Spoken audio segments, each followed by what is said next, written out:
मित्रांनो, निकित मराठी कथा या चॅनलवर तुमचे स्वागत आहे. प्रेमविरह भाग 67. आता पुढे. दार लॉक कर रे बाबा पहिले, नेहमी राहतच हे. जिममधून घाईत आला तसा आल्या आल्या पहिले दार लावत. थोडं गुलगुलू करायचं होतं ना गुलछडीसोबत. नेहमीच टपकतं कुणीतरी म्हणून काळजी घेत. अहो तुम्ही? I am sorry, me knock न करताच आलो. तिला शोधणारा तो सगळीकडे पाहून अचानक क्लोसेटमध्ये घुसला तशी साडी घालणारी ती गोंधळून त्याला पाहत. नाही नाही, झालंय माझं, या तुम्ही. पदर खांद्यावर टाकत ती त्याला आवाज देत. ते हे केसात अडकलंय कधीचं, तेच काढत होते पण हे निघत नाहीये. गळ्यातला मंगळसूत्रचं हुक तिच्या केसात अडकलं, तेच सोडवायचा प्रयत्न करत होती ती केव्हाची. त्याच्या नादात साडीचा पदर खाली सरकला. तेवढ्यात तो आत आला होता. तशी ती तो सावरून त्याला ते अडकलेलं दाखवत. बघू, मी हेल्प करतो, तिने सांगितलं तसा तो तिचा हात काढत मागे उभे राहत. अहो दुखतंय, हळू. तिने मागासपासून गोल गोल फिरवून चांगलेच गुंतवले होते ते केस. त्यांनी एक एक काढायला सुरुवात केली तशी ती त्याला सांगत. झालंय घे. त्यांनी अडकवलेले सगळे केस काढून पाठीवरून ते समोर केले आणि ते हुक आपल्या दाताने घट करण्यासाठी खाली वाकला. तसा तिच्या ओल्या केसांचा आणि लावलेल्या उठण्याचा सुवास दरवळला. आपसुकच हात पोटाला घेरत ओठ मानेवर फिरायला लागले. अहो, बराच वेळ त्याचे गरम श्वास मानेवरून पाठीवर रेंगाळत राहिले तशी ती धुंद झालेल्या त्याला आवाज देत. तो तर हरवला होता पुन्हा एकदा त्या सुवासात. हो झालंच, मी अंघोळ करून येतो, तिला दूर करत तो तिथून आत निघून जात. अहो दार उघडा. नुकताच तो अंघोळीला आत शिरला तशी लगेच ती दरवाजात आवाज देत. काय झालं, काही राहिलं का आता? त्याने दार उघडलं तसा तिला विचारत. नाही, ते तुम्हाला उठणं. It's okay. If you are not comfortable then don't. मी लावतो. तिचं अवघडलेलं वळकून तो हसून नकार देत. नको, मी देते ना लावून. माईने विचारलं तर? काही नाही म्हणणार नाही. विचारलं तर सांग दिलं लावून म्हणून. खोटं सांगायचं का पण? मी लावलेले नाही चालणार का तुम्हाला? त्याचा नकार न आवडून ती विचारत. लावायची तर इच्छा होती पण उगीच ओढेवेडे घेत होती. चालायचं प्रश्नच नाही ग. तुझ्या हाताने तर चपक्याचे फटके पण चालतील आम्हाला, पण आमच्या हातांचं काय? तुला पाहून ताबा सुटत जातोय आज त्यांचा, म्हणून तर दूर करतोय तुला. तू तर अजून आमची परीक्षा घेतेस आज. तिला शांतपणे बघत तो मनात स्वतःला कोसत.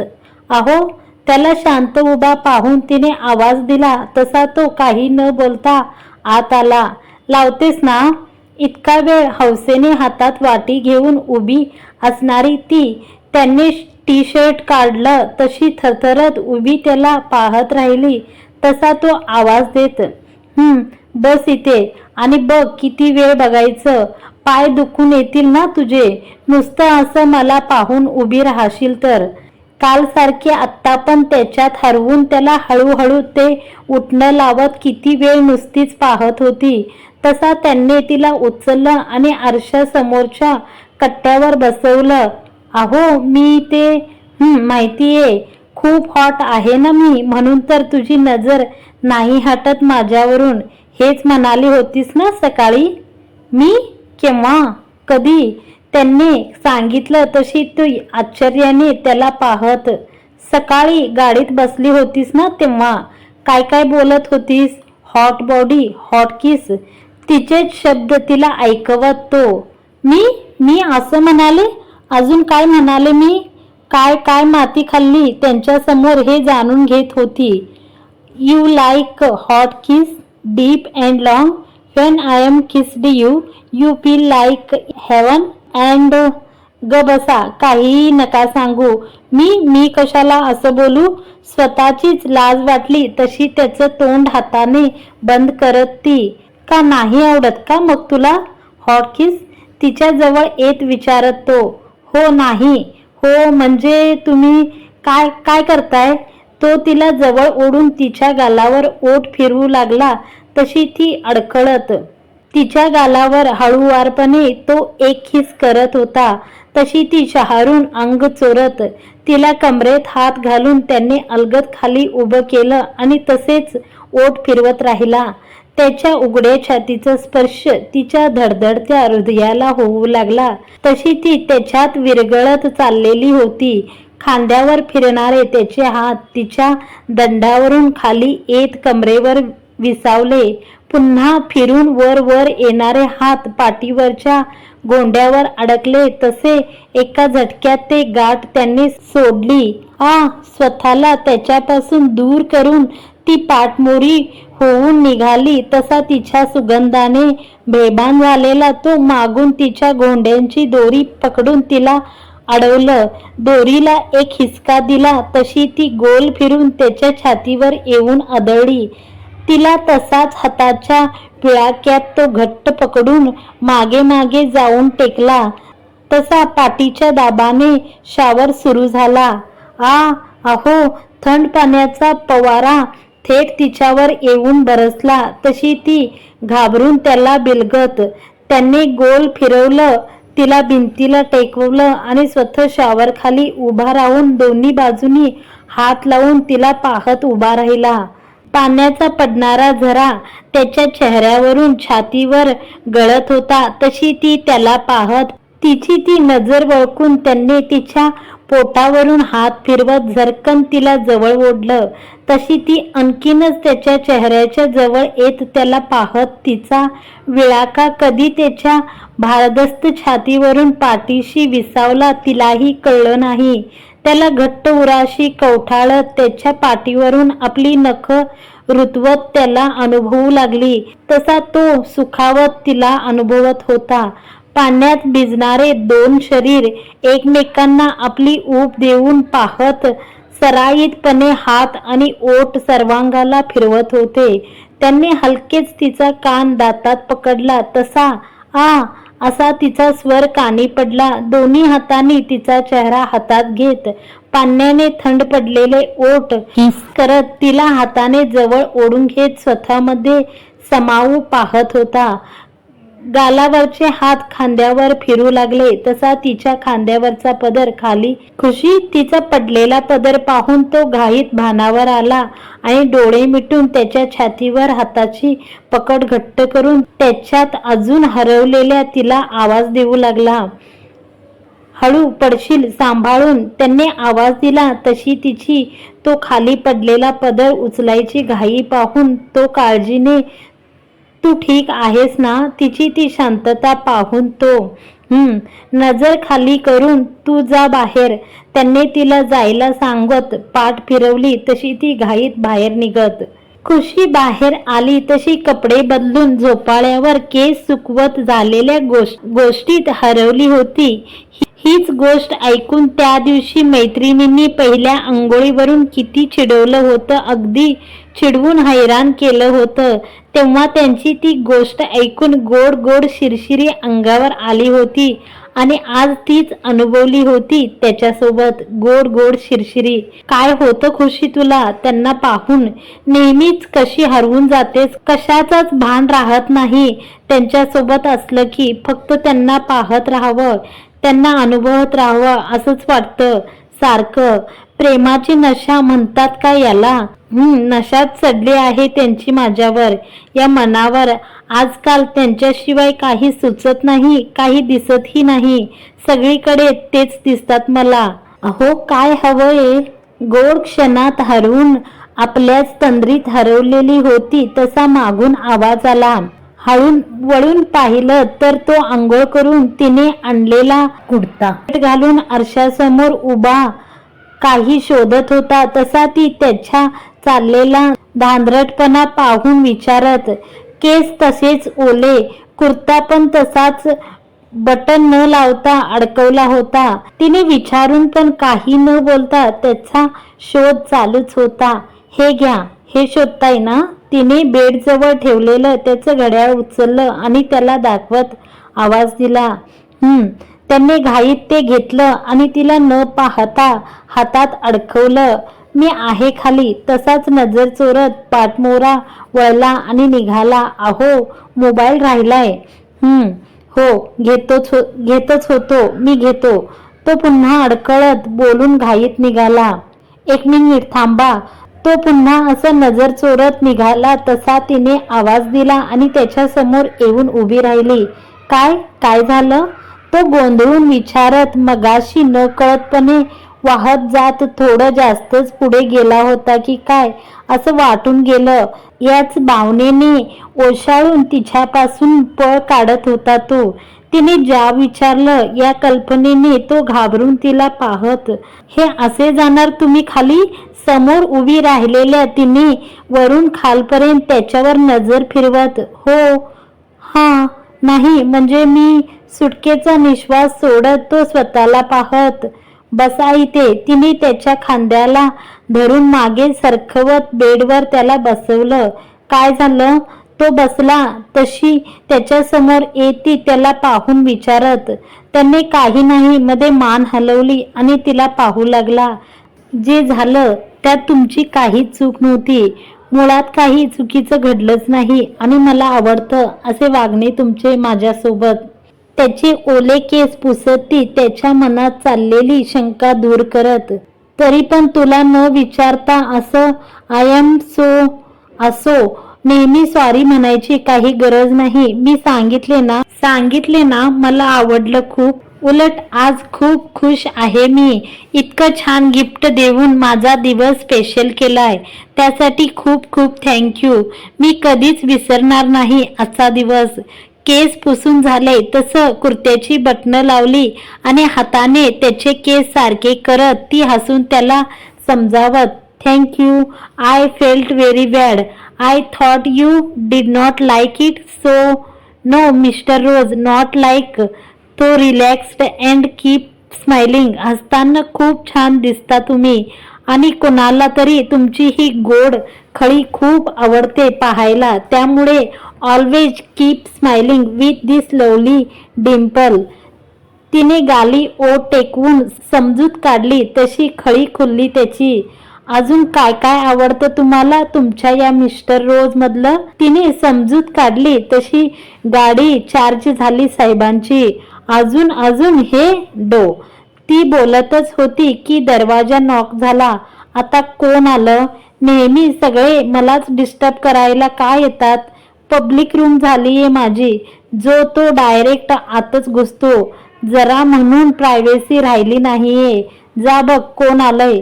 नेहमी सारखं वेळेवर दार नॉक होऊन त्याचा मोलाचा क्षण स्माईल फेल झाला तसा तो चिडून दाराकडे पाहून आत निघून गेला. खुशीने हसून त्याला जाताना पाहिलं आणि दार उघडलं तर गायत्री होती. तयार होण्यासाठी तिच्या वहिनीची मदत घ्यायला आली होती. करण स्वतःच आवरून बाहेर आला आणि एक नजर दोघींकडे टाकली. काही न बोलता आर्याला उचलून खाली निघून गेला. याला काय झालं? गायत्री शांतपणे बाहेर गेलेल्या करणला पाहत. काही नाही, तू चल, उशीर होईल. Hi Ranju, how are you? I am missing you so much. अक्कांचे गाल ओढत मायरा त्यांच्या शेजारी बसून त्यांना मिठी मारत. सकाळी पुन्हा एकदा त्रिकूट माईच्या हाताची दिवाळी खाण्यासाठी आणि भाऊबीज पाडवा सेलिब्रेट करण्यासाठी त्यांच्या लीडरच्या घरी अवतरले होते. मायरा काल येऊ शकली नाही म्हणून सगळ्यांना भेटून शुभेच्छा देत शेवटी अक्कांजवळ आली. या सगळ्यांमध्ये ती एकटीच अशी होती जी अक्का नावाच्या थोपेच्या तोंडी जायची. काय आनंद मिळायचा तिला हे देवच जाणे. नेहमी इतक्या वरडून आणि चिडवून अक्का तिला बोलायच्या तरी ती काही सुधारली नव्हती. अगं सोड ना कार्टे मला. तुला नुसतं चिटकायला काय आवडतं ग? आतापर्यंत चांगलीच होते मी. आता तू आलीस म्हणजे काय होणार माझं काय माहित. शेजारी बसलेल्या मायराला अक्का चिडून पाहत, इतकी कशाला रागावते, थोडी शांती ठेवत जा ना, नाही तर म्हातारी होशील हा लवकर. मग हे चबी चबी गाल कसे ओढणार मी? मला माहितीये तू मला काल खूप खूप मिस केलं म्हणून चिडलीयेस ना माझ्यावर. मायरा तिच्या चिडण्याकडे दुर्लक्ष करत बोलत, तुला कशाला मिस करू मी? एवढे वाईट दिवस नाही आले माझे. आणि काय ग हे असे कपडे, रोज काय होतं तुला घालायला? आज कशी जरा मुलीसारखी शोभतेस, नाही तर नेहमी आपले ते फाटके तुकडे कपडे घालून फिरत असते. तुझी आई काही बोलत नाही का ग तुला? नेहमी जीन्स आणि वेस्टर्न कपड्यांमध्ये दिसणारी मायरा आज छान प्लाझो आणि टॉप घालून आली तशा अक्का तिला सुनावत. तिच्या आईने हात टेकले अक्का तिच्या पुढे. शेवटी कंटाळून तिला सोडून दिले. देवीच्या नावाने जा म्हणे उधळ, तू कुठं उधळायचं? हो ना म्हणे समोर बसलेला अन्यामध्ये बोलत. मायराची खोडी न काढता तो शांत बसणं म्हणजे महाकर्मकांड. हो ना, गावात एक वळू सोडला होताच, त्यालाच पकडलं मी उधळायला. मायरा पण त्याच्याच भाषेत उत्तर देत म्हणाली. तसा त्याच्या बाजूला बसलेला अर्जुन हसायला लागला. तू काय हसतोय राज? हिला अजिबात घेऊ नको हा आपल्यासोबत. जिथं तिथं लाज काढते नुसती भांडण करून. शेजारी बसलेल्या अर्जुनला गप करत. अन्या चिडून तिला पाहत, कुठे जाणार तुम्ही सगळे? मला का नाही सांगितलं? राज माझ्याशिवाय प्लॅनिंग केलं तुम्ही? एकच दिवस मी आले नाही तर सगळं ठरवलं पण तुम्ही. जर का मला नेलं नाही तर एकेकाच्या मानगटीवर बसेल मी. या आण्याच्या तर पहिले, माझ्याशिवाय एन्जॉय करताय काय? मायराची गाडी आण्यावरून राजवर घसरली. मी काय केले? माझ्या कशाला मागे लागते? ही सगळं प्लॅनिंग आणि आयडिया या सिमरन आणि राजची आहे. त्यांना बोल, काय बोलायचं असेल ते. अनिरुद्ध वैतागून तिला पाहत, काय चाललंय रे तुमचं? वरपर्यंत आवाज येतोय तुमचा. भांडल्याशिवाय बोलणं करताच येत नाही का तुम्हाला? आमची आर्या पण हसते तुम्हाला पाहून, असं भांडताना पाहून. हो ना चुटकी. दोघांची भांडण्यावरून आर्यासोबत येणाऱ्या करणने ऐकली तसा तो त्या दोघांना वरडत, हिला सांग ना मग. मी गप्पच होतो, हिलाच नेहमी हौस असते भांडायची. अनिरुद्ध चिडून, बरं ग बसा दोघे तुम्ही. मायरा, तर आमचं असं ठरलंय की राजने दोघांना गप करत कालचा ठरलेला सगळा प्लॅन तिच्या कानावर घातला. सगळं ऐकून ती तर काय एका पायावर तयार झाली. कोर्ट तसंही बंद होतं, ऑफिसला पण सुट्टी होती. मग काय नकार द्यायचा प्रश्नच नव्हता. थोडा वेळ त्यावर चर्चा रंगत सगळी प्लॅनिंग झाली. पण चौघांची जमले का सगळे छान. पण माझी लेक आणि सून कुठे राहिली दिसत नाहीये. झाली नाही का तयारी अजून दोघींची? काय रे इंद्रा, एकटाच तयार होऊन खाली आलेल्या करणकडे खुशीची चौकशी करत माई. येतील माई, दोघी सोबतच आहेत आमच्या रूममध्ये, तयारी करतायत. बरं करू दे निवांत, तुम्ही बसा मी आलेच. आज काय समस्त पुरुषांना लुटायचा दिवस आहे. तयारी तर जंगी असणारच, त्यात पहिला पाडवा म्हटल्यावर तर खासच. काय राज, माई गेल्या तशी मायरा राज आणि करणला पाहून. हो ना, खूपच खास आहे. या अन्यानी तर खूपच खास केलाय माझा पाडवा, कायम लक्षात राहण्यासारखा. हो ना अन्या? राजने चिडून अन्याला उशी फेकून मारली तसा अन्या मोठमोठ्याने हसायला लागला. तुझा पाडवा यांनी कसं खास केला याचं काय संबंध? मायरा हसणाऱ्या अन्याला पाहत, विचार त्यालाच काय केलं. स्वतःच माती खातोय, सोबत आता सिमरनला पण खायला घालतो. तिला नको ते शिकवून सकाळ सकाळी तिला सांगितलं पाडवा म्हणजे आजच्या दिवशी बैलाला पूजायचं असतं. ती पण तशी हुशार आज्ञाधारक शिक्षिके सारखी सकाळी उठून तयार होऊन गोट्यात जाऊन बैलांना पूजून पण आली. वर अण्णांनी विचारलं तर सांगते आज पाडवा हे ना, तो बैल की पूजा करणे गई थी. कधी नव्हे ते अण्णा पण पोट धरून हसले हिच्या कामगिरीवर. राज सिमरनची सकाळची सगळी हकीकत सगळ्यांना सांगत, काय आजच्या दिवशी बैलाची पूजा केली तुझ्या बायकोने? धन्य आहे बाबा तुझी पंजाबी कुडी. मायरा सोबत सगळे हसताना चिडवत. मित्रांनो, आजचा भाग तुम्हाला कसा वाटला कमेंट करून जरूर कळवा. व्हिडिओ आवडला असेल तर जरूर व्हिडिओला लाईक करत जा. सगळ्यांनी कमेंट्स करा. धन्यवाद मंडळी.